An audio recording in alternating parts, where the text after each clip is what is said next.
Et c'est d'une révolution dont on va parler ce matin sur Radio Classique, l'une des révolutions qui a marqué cette année 2025. Je parle bien sûr de l'intelligence artificielle et c'est l'un des spécialistes les plus reconnus qui est ce matin l'invité de la matinale. Bonjour Jean-Gabriel Ganassia. Bonjour. Et bienvenue sur Radio Classique. Vous êtes professeur à la faculté des sciences de la Sorbonne Université, chercheur également au sein du laboratoire de la Sorbonne, le laboratoire Lipsis. L'intelligence artificielle a connu cette année des progrès absolument fulgurants, parfois tellement rapides qu'on ne se souvient plus très bien où on en était il y a un an. Si l'on se retrouve fin 2026, dans un an, est-ce que les progrès seront encore plus importants ? C'est toujours très difficile de savoir qu'est-ce qui va advenir. C'est de l'innovation. Et par définition, ce qui est neuf nous surprend. Et c'est le cas de l'intelligence artificielle. Ceci étant, il faut essayer de replacer un tout petit peu les progrès considérables qui ont été réalisés dans ce domaine depuis un an de ceux qui ont été réalisés les années précédentes. Nous avons d'abord une grande histoire de l'intelligence artificielle, puisque c'est une discipline qui naît en 1956. Brigitte Bardot, dont on a parlé tout à l'heure, bien sûr, oui. était déjà connue à cette époque-là. Donc, elle était encore jeune. C'était pas encore la grande star qu'on a. C'est la sortie de Dieu créé à la fin. Mais voilà, 56. exactement. Donc, vous voyez que c'est quand même relativement ancien. Et puis, on a eu des progrès tout au long de l'histoire.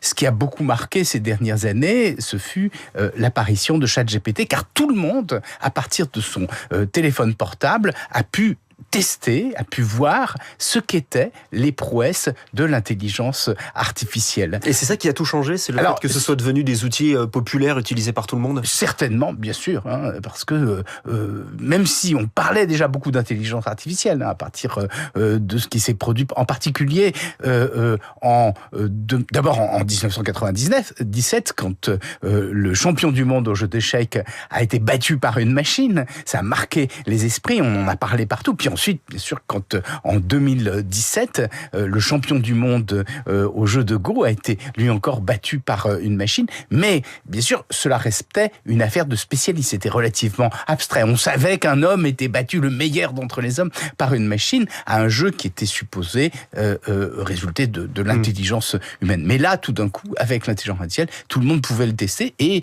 on était en mesure de générer des textes, et puis, puisqu'on est sur Radio Classique, de générer automatiquement de la musique, voire même parler, de générer des tableaux. L'intelligence artificielle est partout dans le débat, mais elle est parfois difficile à définir. C'est quoi l'intelligence artificielle ?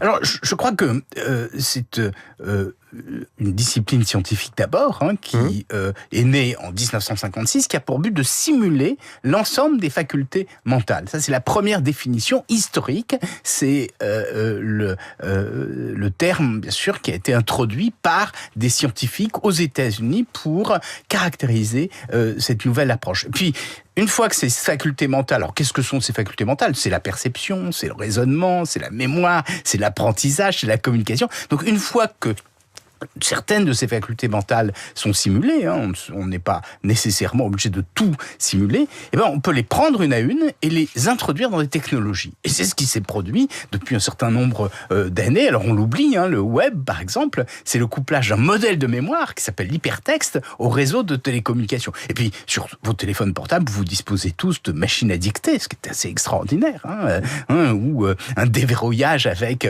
l'empreinte digitale, ou même la reconnaissance faciale. Tout cela relève de l'intelligence artificielle. Ce sont des applications d'intelligence artificielle qui, bien sûr, font faire des bénéfices, des gains de productivité tout à fait considérables. Et puis, il y a une troisième définition, il ne faut pas l'oublier parce que c'est de l'ordre de l'imaginaire. On craint que l'homme, avec les machines qu'il a fabriquées, produisent des objets qui vont le dépasser. Alors c'est une vieille crainte, ça remonte à l'Antiquité, avec Pygmalion qui fabrique une statue Galatée dont il tombe amoureux, ou alors avec les robots. Vous savez qu'il y a un peu plus d'un siècle, en 1920, un dramaturge tchèque a imaginé fabriquer des travailleurs artificiels. Alors comme il était tchèque, il appelait ça des petits travailleurs.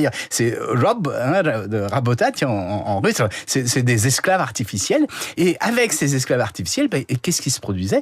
Les hommes qui ne travaillaient plus perdaient en dignité, ce que les machines gagnaient en dignité, puis tout d'un coup, les esclaves prenaient le pouvoir. Alors, on craint un peu la même chose avec l'intelligence évidemment, artificielle. Puisque l'intelligence artificielle est une création humaine, est-ce que sa finalité est de nous imiter ou d'imiter notre manière de penser ou de nous dépasser à terme Alors, bien sûr, c'est une question métaphysique qui est ouverte, et nous ne répondrons pas à cette question. Mais en même temps, il faut savoir que l'intelligence artificielle peut rendre énormément de services, et donc la question, c'est pas tant de se demander si le statut de l'humain va basculer, s'il va être dépassé par des machines, c'est plutôt de savoir comment la société va être transformée par l'utilisation de tous ces automates dans toutes les activités quotidiennes, et en particulier avec l'intelligence artificielle générative.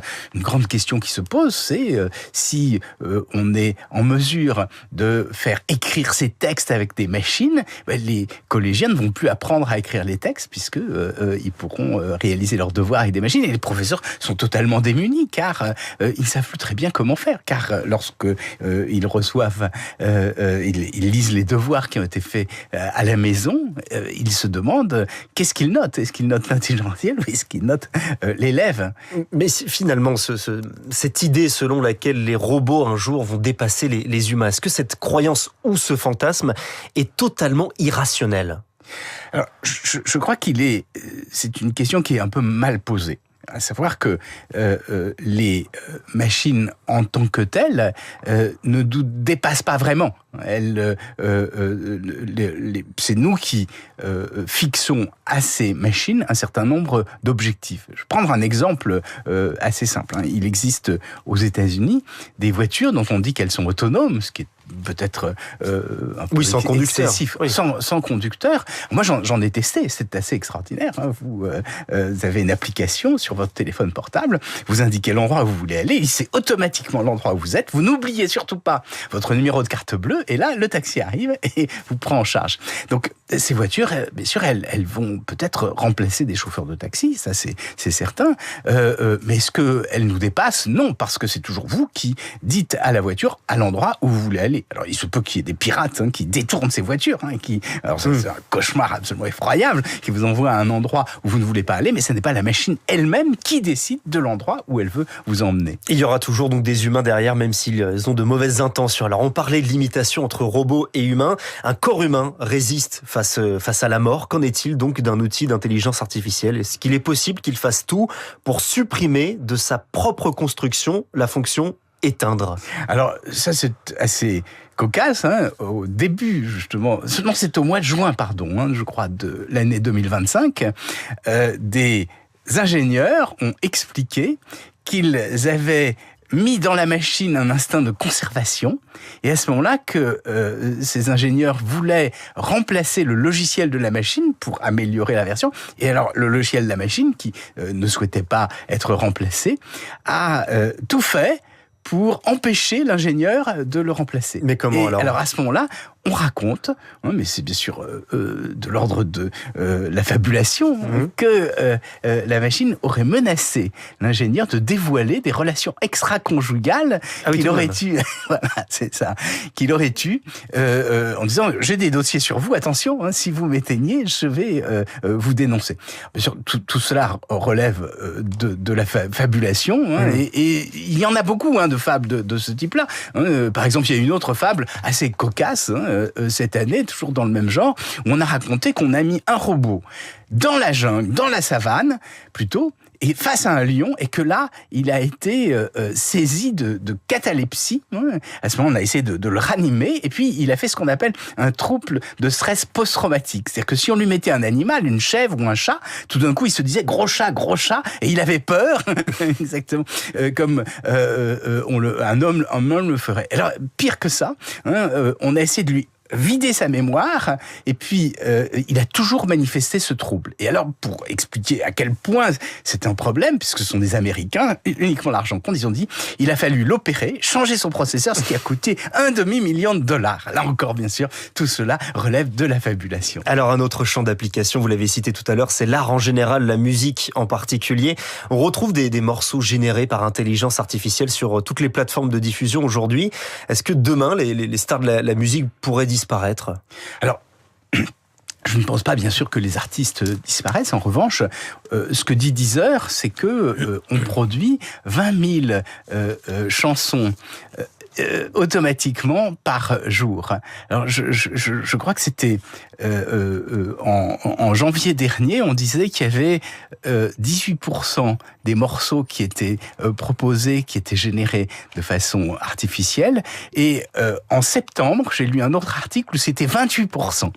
Donc vous voyez que c'est énorme, hein, le nombre de musique générée automatiquement. Et pour le moment, les plateformes signalent ces contenus. Est-ce que demain, on le saura toujours ? Alors, c'est bien sûr la question. D'abord, est-ce qu'on est capable de le signaler ? Ça veut dire qu'il y a des détecteurs de chansons générées automatiquement, de musique qui seraient fabriquées automatiquement. Mais de façon plus générale, la question qu'il se pose aujourd'hui, c'est que certaines de ces utilisations de l'intelligence artificielle sont classiques en musique. Hein. Les compositeurs, pour beaucoup d'entre eux, utilisent déjà beaucoup d'outils d'intelligence artificielle. Donc on ne peut pas bannir toute l'intelligence artificielle. Donc il y a certains types d'applications dans lesquelles il n'y a plus de gestes artistiques qui, elles, doivent être condamnés. Et en même temps, on pourrait imaginer de nouvelles formes de création assistées par l'intelligence artificielle. Alors ça existe bien sûr en musique. Et nous en avons quelques exemples. Hein. Par exemple, je crois que Stromae a réalisé une chanson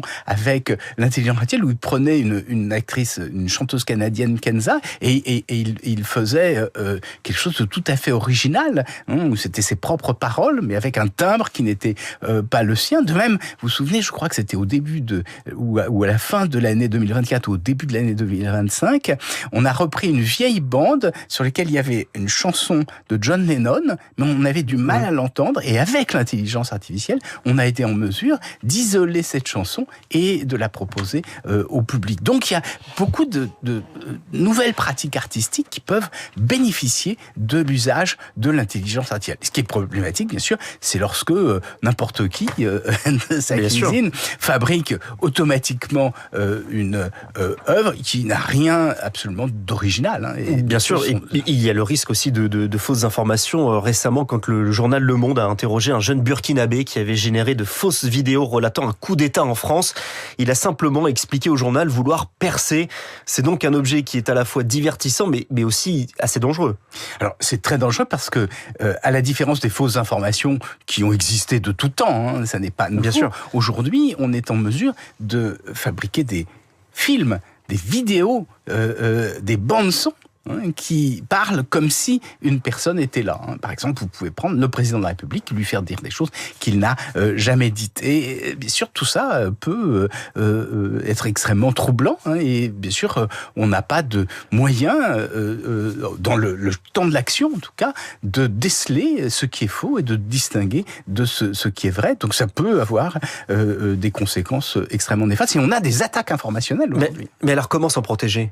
Alors c'est bien sûr... à l'échelle individuelle, j'entends. Hein. À l'échelle individuelle, je crois que c'est extrêmement difficile. Alors, dans mon laboratoire de recherche, justement, on travaille sur des outils qui permettraient de déceler ce type de fausses informations. Donc, à la fois, il faut avoir des techniques informatiques qui repèrent certaines caractéristiques de ces informations, et puis aussi des techniques globales qui repèrent des attaques informationnelles. C'est-à-dire le fait que sur le même sujet, vous avez en même temps énormément de fausses informations qui viennent des mêmes sources et qui vous submergent. Et je crois que c'est là certainement où les médias de masse auront dans le futur un rôle très important à jouer pour aider à distinguer les fausses informations des vraies informations. On a parlé de l'effet des réseaux sociaux. Bien évidemment, ce sont les véhicules de tout ce qu'on appelle les infox, en bon français, c'est-à-dire pas les fake news, j'insiste là-dessus, c'est la contraction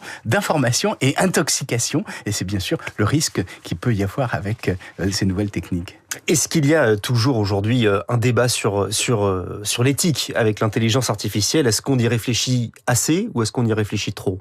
Alors, on réfléchit à ça. peut-être qu'on y réfléchit mal, parce que on a essayé, en particulier dans le cadre de la communauté européenne, d'introduire des normes, des réglementations qui sont dénoncées par les promoteurs de l'intelligence artificielle. Qui sont dénoncées par les promoteurs de l'intelligence artificielle. Et l'Europe et on l'a vu ces derniers temps, avec en particulier l'interdiction qui a été faite au l'ancien commissaire européen Thierry Breton d'aller aux États-Unis, alors qu'il a été l'auteur d'une de ces réglementations. Mais je crois qu'il ne faut pas oublier, ici nous sommes place Henri Bergson. Tout à fait. Et justement, Henri Bergson a distingué deux types de morale, une morale fermée et close et une morale ouverte.